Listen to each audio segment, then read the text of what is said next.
Y han sido varios los nicaragüenses que han perdido la vida intentando cruzar el río Bravo para alcanzar el famoso sueño americano. La más reciente víctima ha sido Antonio Aburto, de 33 años, la última víctima que se agregó más a la lista de compatriotas en tratar de llegar a suelo estadounidense. Precisamente el día de hoy hablaremos sobre qué pueden hacer los familiares en un proceso de repatriación del cuerpo de las personas que pierden la vida lejos de su tierra y hablar cómo se encuentra el panorama en ese mismo momento migratorio para los nicaragüenses que siguen saliendo hacia el extranjero. Está con nosotros el día de hoy Astrid Montealegre, abogada de inmigración y también presidenta de la Fundación Nara, que ha estado trabajando muy de cerca con este tema. Bienvenida, mi estimada Astrid. Gracias por acompañarnos el día de hoy. Muchísimas gracias, Elizabeth, por tenerme hoy en el programa. Antes de comenzar esta conversación, Astrid, quiero que nos pueda acompañar a ver esta nota sobre las últimas personas que intentando cruzar el río Bravo han perdido la vida y todavía no han podido ser repatriadas a Nicaragua. Veamos el reporte que ha preparado Lorenzo Vega Sánchez. Desde hace 2 meses y 9 días, el cuerpo del nicaragüense Kelvin Antonio Torres Medina espera ser repatriado desde una morgue en Texas, Estados Unidos. Junto a él, otros 3 coterráneos esperan el mismo proceso, que según la organización Texas Nicaraguan Community, está siendo burocrático y atrasado por el mismo consulado de Nicaragua. Ante esta situación, Lorena Varga, experta en temas migratorios, explicó que las familias pueden establecer un trámite unilateral. El problema es que los costos serían asumidos en su totalidad por ellos. O sea, si la persona lo va a hacer por sus propios medios, bueno, como te digo, solamente acreditar su vinculación con la persona fallecida, enviar un escrito motivado con todos los soportes que puede exigir la fiscalía o el organismo que tiene a su cargo la investigación y la identificación de los cuerpos, y decir, bueno, somos familiares, vivimos en tal parte, vamos a viajar a identificar el cuerpo, hacer todo a través de las autoridades consulares, todo el procedimiento para viajar a identificar y posteriormente repatriar el cuerpo. Esa podría ser una opción de vía unilateral, o sea, que ellos por sus propios medios lo hagan. Vargas aclaró que mientras las familias posean un escrito motivado en donde hagan constar el reclamo del cuerpo, las autoridades de la morgue no pueden enterrarlos en una fosa común a causa de retrasos burocráticos. Ellos lo tienen que preparar muy bien para que ese cuerpo dure el tiempo pertinente para poder ser posteriormente repatriado, o si la decisión de los familiares, inclusive ellos pueden manifestar que si ellos quieren ir hasta donde está el cuerpo, verlo y después cremarlo y traerlo en cenizas también. O sea, las condiciones de repatriación del cuerpo puede ser según la disposición de los familiares, pero nunca pueden decirle a los familiares lo vamos a llevar a una fosa común porque pasó el tiempo. No, porque el tiempo ya no es imputable a los familiares. Según la especialista, el consulado de Nicaragua está obligado a respetar los tratados internacionales que han firmado, de ayudar a sus ciudadanos en problemas en otros países, y de no poder hacerlo, solicitar ayuda a terceros. Lorenzo Vega Sánchez, Voz TV. Gracias, Lorenzo, por compartir esta nota periodística con nosotros. Estamos a través de Skype en este momento con Astrid Montealegre, abogada de inmigración, miembro de Nara. Astrid, el punto de cómo se ve, para iniciar esta conversación en este mismo momento, el panorama para los inmigrantes nicaragüenses.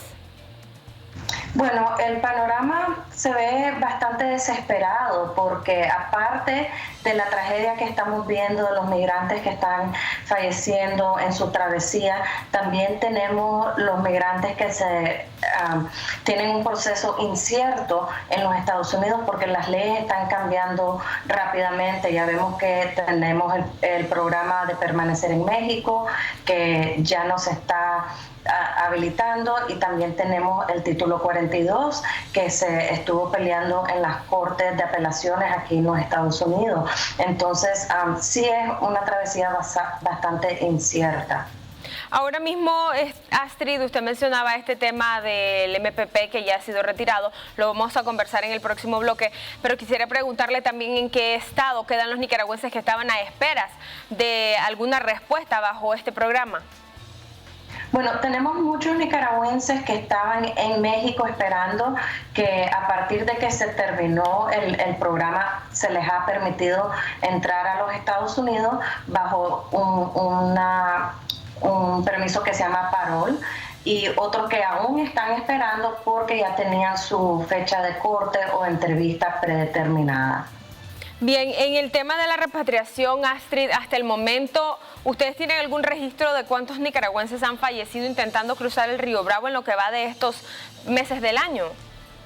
Desafortunadamente no tenemos un registro total porque lo que tenemos son reportajes de diferentes organizaciones como Texas Nicaraguan Community, que es la comunidad de nicaragüenses en Texas, o la Organización de Derechos Humanos del Sur de Texas, que trabajan en diferentes condados. Luego eso se tiene que también agregar los números de las personas que fallecen en la frontera al lado de México. Entonces toma un poco de tiempo poder reunir todos esos datos, pero sí la organización de NARA lleva esos datos y eventualmente vamos a hacer un reporte del año basado en los datos que hemos logrado reunir. ¿En estos últimos meses ha incrementado los números de migración o continúan iguales respecto a los primeros meses del año? Absolutamente, es un incremento exponencial que se ha visto prácticamente cada mes. Hay un incremento de un 300 y algo %, y estamos hablando que este incremento se ha continuado a pesar de que estamos en los meses más calientes del año. El tema de la repatriación, Astrid, creo que es uno de los temas que más preocupa a familiares, sobre todo familiares que han perdido a personas en el extranjero. ¿Cómo se debe proceder? ¿Qué es lo que dice el Estado de Derecho Internacional para estas personas que pierden la vida intentando alcanzar este sueño americano que al final nunca llega para muchos? Sí, Elizabeth, una de las cosas que la familia se puede preparar de antemano en caso de que llegue a suceder esta tragedia es tener documentado su relación familiar con el migrante, si es su hijo, si es su nieto, tener las actas de nacimiento que compruebe eso, o si es su esposa o esposo, tener las actas de matrimonio. Así esta persona va a poder ejecutar los poderes necesarios para darle el permiso a las entidades del gobierno o a la funeraria que vayan a reconocer los cuerpos en el exterior. Si no se puede establecer ese vínculo familiar, va a ser muy difícil, prácticamente imposible, que la familia pueda repatriar el cuerpo desde Nicaragua. Hay cuerpos que tienen 2 meses, 1 mes de estar todavía a esperas de regresar al país. Astrid, ¿cuánto tiempo más o menos puede tardar este proceso para muchos familiares o para algunas personas que, por ejemplo, 2 meses es bastante, ¿no? Como está ocurriendo en el caso de al menos 3 o 4 personas que todavía no han podido regresar a suelo nicaragüense.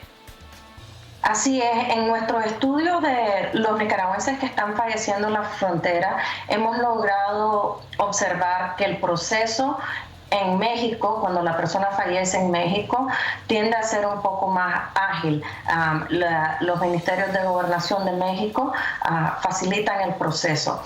En los Estados Unidos estamos teniendo muchísimos retrasos, particularmente en el condado de Laredo, porque ese condado requiere la participación del consulado de Nicaragua. Y el consulado de Nicaragua, en algunos casos, se ha tardado hasta de 5 a 6 meses en llenar la documentación necesaria para poder procesar la repatriación.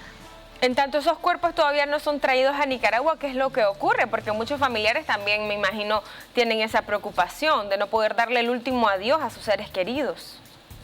Así es, y es una preocupación muy válida. De hecho, hemos documentado de cuerpos que han sido sepultados porque no han sido reclamados en tiempo y en forma por el consulado de Nicaragua en el estado de Texas. Entonces tenemos ese reclamo pendiente porque consideramos que el consulado de Nicaragua debería darle prioridad a esos casos. Para los familiares que se encuentran aquí, Astrid, ¿cuáles son los pasos a seguir? Bueno, después de que logran establecer el vínculo familiar, nosotros recomendamos comunicarse con una organización local, ya si es en Estados Unidos, podría ser las anterior mencionadas como la Organización de Nicaragüenses en Texas, o de derechos humanos en el sur de Texas.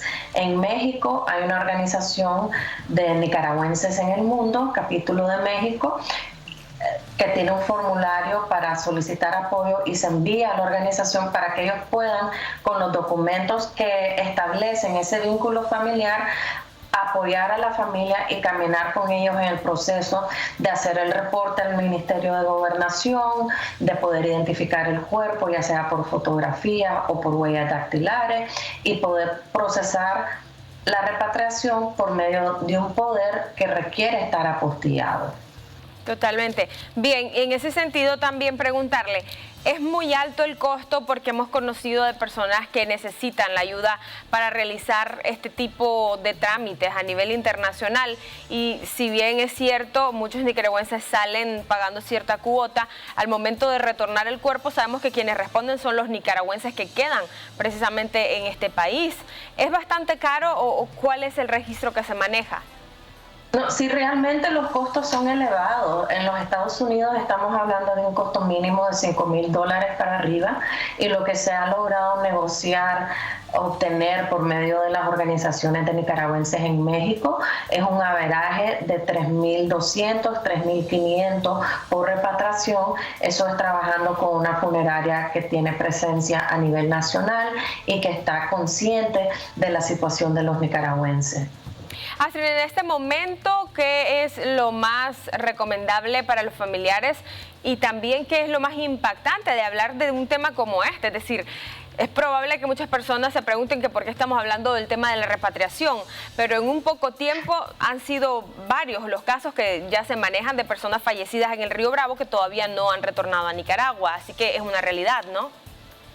Así es, creo que primero es tomar en cuenta de que esto es una realidad, de que el peligro es real y que tienen que prever de que si su familiar va a viajar, hay costos involucrados con la repatriación que pueden exceder los $5,000, y hay documentos legales que se van a tener que presentar al momento para poder repatriar el cuerpo. Entonces, eso significa que deberían de tener las actas de nacimiento o las actas de matrimonio en un expediente digital, si es posible, y debidamente traducida en caso de que la persona fallezca en la frontera de Estados Unidos. Ahora, nadie se va o nadie toma esta travesía pensando en que va a fallecer, pero es una realidad que está ocurriendo. Así es una realidad y se tiene que prever contando con los recursos limitados. Dios quiera que la persona logre llegar a su destino ilesa y pueda tener esos recursos disponibles para alimentos o para poder pagar su hospedaje en alguna parte mientras consigue permiso de trabajo, pero sí es un costo que la familia debería de considerar, porque hemos visto demasiados casos que todos los recursos son invertidos en el viaje, en la travesía, en que la persona llegue a su punto, y en el momento de que ocurre una tragedia quieren tener a su familiar cerca para poderle dar los servicios necesarios y no pueden. Vamos a hacer una breve pausa comercial y al regresar me gustaría que podamos seguir hablando un poco más de este tema y sobre el futuro que premia para muchos nicaragüenses luego de algunos cambios migratorios a nivel internacional. Ya regresamos. Y estamos hablando acerca del proceso de repatriar un cuerpo de algunos nicaragüenses que han fallecido intentando cruzar el Río Bravo. Como hemos presentado en diferentes programas a través de esta televisora, ha sido una circunstancia bastante difícil para algunos. Hubo un caso en León, por ejemplo, en el que los familiares tuvieron que recoger grandes cantidades para lograr que el cuerpo de su ser querido llegara al país, y ahora todavía hay en esperas de poder regresar al menos 3 cuerpos. Estamos conversando con Astrid el día de hoy.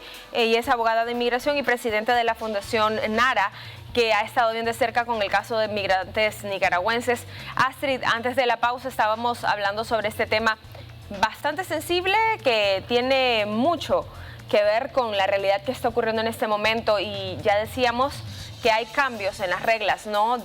Para poder migrar a Estados Unidos, por ejemplo, que se ha retirado el MPP, ya no es algo que esté a disposición de los migrantes latinoamericanos, centroamericanos.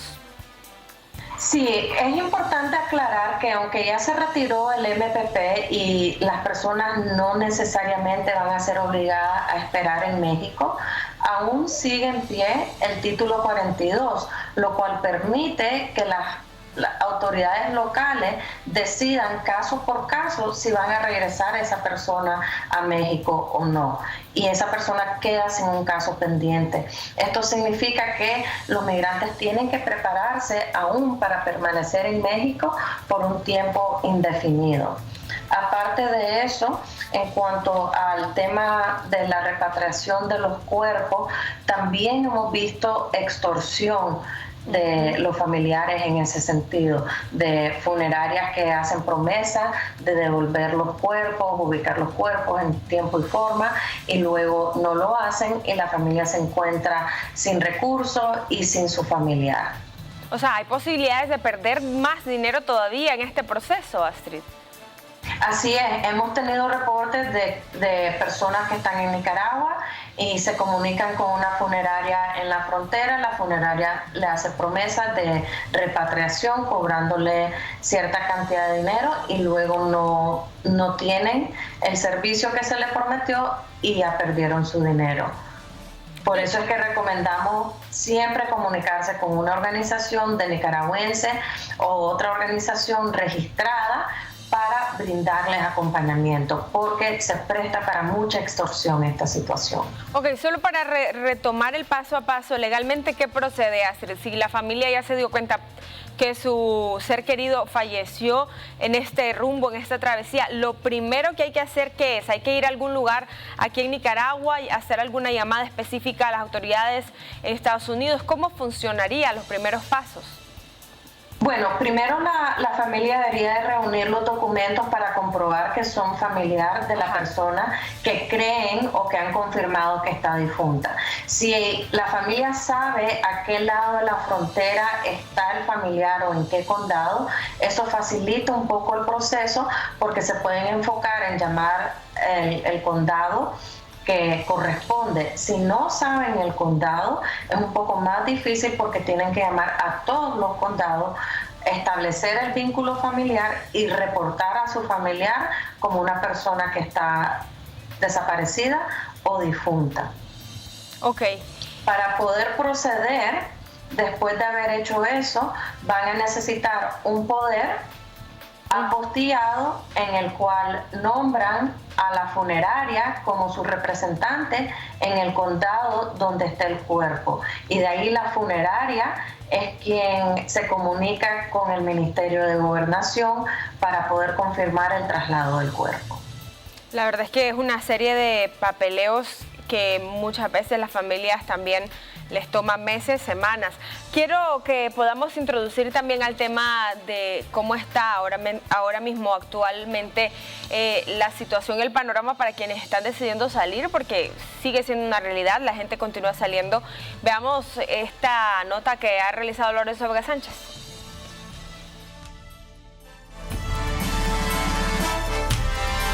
Recientemente el gobierno de Estados Unidos puso fin al programa Quédate en México, que obligaba a los solicitantes de asilo a esperar en el país azteca su trámite, lo que según la Alianza Nicaragüense Americana de Derechos Humanos, por sus siglas en inglés NARA, implica que los nicaragüenses que no cumplan con los requisitos para entrar a Estados Unidos no tendrán oportunidad de defender su caso, sino que podrían ser deportados de forma inmediata.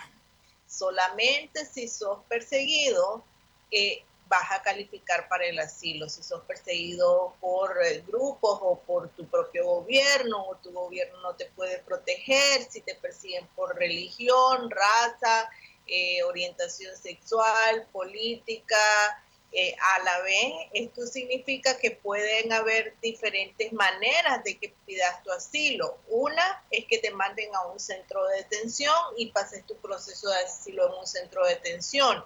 Y otra es que te dejen en libertad bajo palabra o que te den una corte de fianza y tengas que pagar una fianza para salir. Según NARA, los nicaragüenses que van en camino, si están migrando por razones económicas, no podrán entrar, porque no son razones válidas para obtener asilo.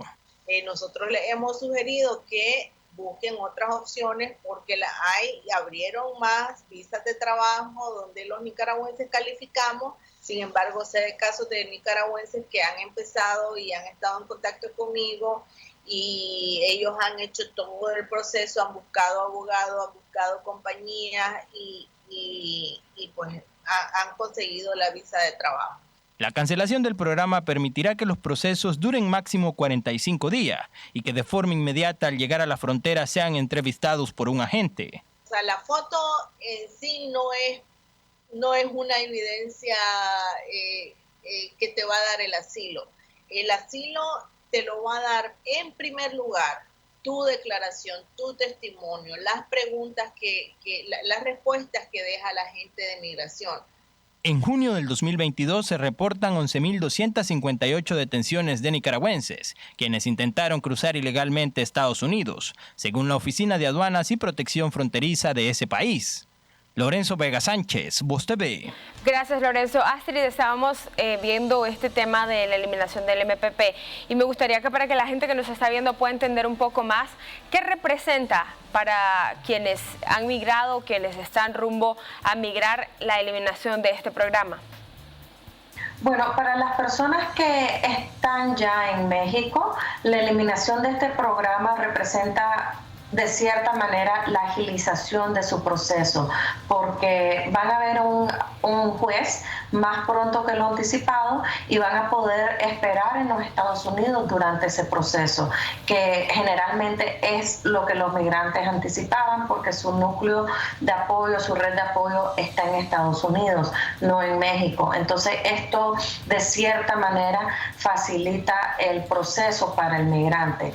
Pero es un arma de doble filo, porque si el migrante no viene preparado para presentar su caso de asilo, cuando lo cite el juez, entonces es muy probable que su caso sea negado, porque a nivel nacional la mitad de los casos de asilo son negados.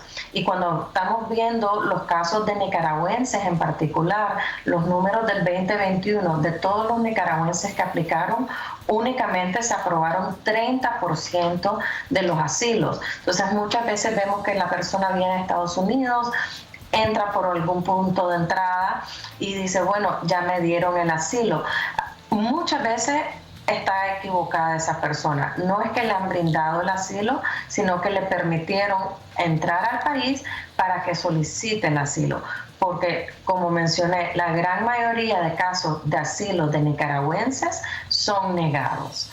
La razón es que no vienen con sus casos preparados, con sus pruebas documentadas, traducidas al inglés, y también existe el concepto de que hay un asilo general para los nicaragüenses o que por condición económica se permite el asilo, lo cual ninguna de las dos son ciertas. Ahora, para quienes todavía están en México y estaban esperando alguna respuesta a través del programa, ¿qué es lo que sigue? Sí, la mayoría de esas personas cuando tengan su cita judicial se les va a brindar lo que se llama un parol y van a tener el permiso de estar en los Estados Unidos durante el resto de su proceso, siempre y cuando puedan identificar una persona que los pueda recibir. Aunque eso no significa todavía que ya tienen una resolución al caso, ¿no? Disculpe, no se escuchó la pregunta. Sí, eso no significaría tener ya una resolución al caso, aunque les hayan dado una fecha estipulada. Precisamente, y esa es la aclaración importante, que esto solo les permite entrar a los Estados Unidos mientras se evalúa su caso. No significa que los casos se están aprobando. Ahora, durante este proceso, Astrid, ¿qué pasa con esos nicaragüenses? ¿Obtienen algún permiso de empleo? ¿Tendrán que estar bajo la guarda y tutela de algún familiar? Los que no tienen esa guarda y tutela de familiar, ¿cuál es el futuro que les espera o que les corresponde? Las personas que no tienen apoyo familiar tienen que buscar cómo jugársela, como se dice en Nicaragua, porque el permiso de trabajo ni siquiera lo pueden pedir hasta haber cumplido 150 días de haber enviado su solicitud de asilo. El proceso de asilo requiere un formulario, una declaración personal y una presentación formal, ya sea a la corte o a inmigración. Hasta que el inmigrante no hace eso y transcurren 150 días, ni siquiera puede pedir un permiso de trabajo. Ya pidiendo el permiso de trabajo, inmigración se tarda aproximadamente 2 a 3 meses o más, aunque la ley exige que lo procesen en 30 días. Entonces hay una demanda en contra de inmigración actualmente por una clase de asilados en la cual están diciendo migración no cumplió con su obligación de darnos nuestro permiso de trabajo dentro de los 30 días estipulados. No obstante, mientras está esa demanda pendiente, el migrante necesita buscar cómo tener techo y cómo tener comida. Estamos hablando de un mínimo de 6 meses. ¿Estos procesos más o menos cuánto tiempo pudieran dilatar? El proceso completo de asilo es un mínimo de 1 año desde la fecha que se presenta y puede ser hasta 3 años o más si es un proceso judicial, y para obtener el permiso de trabajo son un mínimo de 6 meses y puede ser hasta 1 año o más. En este momento, Astrid, el registro de trabajo que ustedes tienen, ¿cuál es? Hablábamos de si ha incrementado la cantidad de migrantes. ¿Cuánto es el registro que ustedes tienen? Si hay algún registro actualizado en este momento. Bueno, el registro que tiene la patrulla fronteriza del año pasado a este registra un incremento de 1.036%. O sea, estamos viendo que cada mes es un incremento aproximado de 130% de migrantes nicaragüenses que están cruzando la frontera. Estos números no incluyen las personas que no están siendo registradas por la patrulla fronteriza. Que puede ser un número bastante alto, ¿no? Ese subregistro.